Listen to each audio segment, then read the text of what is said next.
अस्सलाम वालेकुम, welcome back to my channel cooking with Ansa. तो कैसे हैं आप सब लोग? उम्मीद करती हूँ खैरियत से होंगे।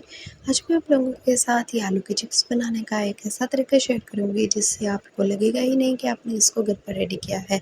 बिल्कुल मैकडॉनल्ड स्टाइल हम इस चिप्स को रेडी करेंगे। बहुत ही ज़बरदस्त रेसिपी है, ज़रूर फॉलो कीजिएगा। बहुत ही शॉर्ट मेथड के साथ मैंने आपको बताया है ताकि आप वीडियो का कोई भी पार्ट स्किप ना करें और रेसिपी को फॉलो करें। तो ज़रूर इस रेसिपी को फॉलो कीजिएगा। बहुत ही ज़बरदस्त रेसिपी है, बच्चे इसको बहुत ही शौक के साथ खाते हैं। तो चलें अब रेसिपी स्टार्ट कर लेते हैं। बिस्मिल्लाहिर्रहमानिर्रहीम। तो इस चिप्स को बनाने के लिए सबसे पहले जो है आपने आलू ले लेने हैं, उनको कटिंग कर लेना है। ये तो सभी को पता है, इसी तरह से आपने कट कर लेना है। आलू की चिप्स को कटिंग कर लेने के बाद आपने क्या करना है, इस तरह से पानी ले लेना है, उसको बॉईल कर लेना है और चिप्स को अच्छी तरह से धोकर इसमें ऐड कर देना है। ये देखिए बिल्कुल इस तरह से सारी चिप्स को जो है आपने एक बॉयल आने देना है। इस तरह से ज़्यादा कुक नहीं करना है, सिर्फ एक बॉयल आने देना है और एक बॉयल आने के बाद इसको बाहर निकाल लेना है। समझ लें कि 20 to 30% इसको कुक करना है, बस इसको ज़्यादा नहीं पका लेना।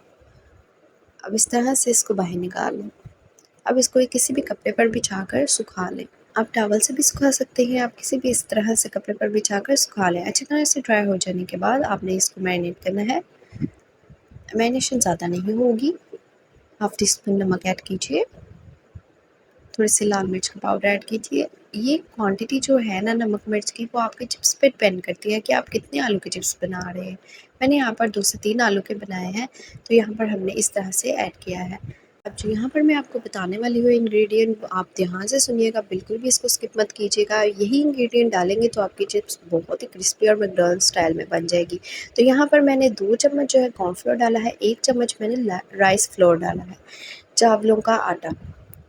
हाँ जी, आपने बिल्कुल इसी तरह से करना है। 2 चम्मच मैंने यहाँ पर कॉर्नफ्लोर और 1 चम्मच मैंने यहाँ पर राइस फ्लोर डाला है, चावलों का आटा। आप घर पर भी बना सकते हैं और बाहर से भी ला सकते हैं। अब इसी तरह से जो है ना आपने 1 बाय 1 आपने इस तरह डालनी है अपनी चिप्स। आपने एक चीज़ का ध्यान रखना है कि आज जब आप इस तरह से मैरिनेट करते हैं ना, तो उसके बाद आपने ना आलूओं को पानी नहीं छोड़ने देना। आलूओं को पानी छोड़ने से पहले इसको इस तरह फ्राई करना, ताकि वो ड्राई से ही फ्राई हो। तो ये देखिए बहुत ही ज़बरदस्त सी आपकी चिप्स जो है ना मैकडॉनल्ड स्टाइल में रेडी होगी। मैं आपको बता रही हूँ कि आपने इस रेसिपी को बनाना है तो बहुत ही अच्छे तरीके के साथ बनाना है। इस तरह से रेसिपी को फॉलो करनी है। ये देखिए इतनी क्रिस्पी, इतनी ज़बरदस्त आपने मेरा नहीं ख़्याल कि आज से पहले आलू के चिप्स खाए होंगे।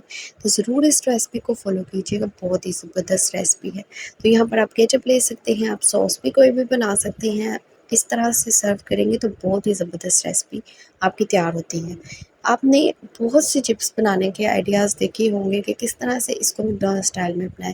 तो इस तरह से बनाएंगे ना तो ये बिल्कुल बाज़ार के ही स्टाइल में बनेगी और लगेगा ही नहीं कि आपने इसको घर पर रेडी किया है। तो ज़रूर रेसिपी को फॉलो कीजिएगा, चैनल को सब्सक्राइब कर दें ताकि मेरी आने वाली हर रेसिपी और छोटी छोटी टिप्स आपके साथ शेयर कर सकूँ। तो मिलते हैं एक नई और डिलीशियस रेसिपी के साथ। अल्लाह हाफिज़।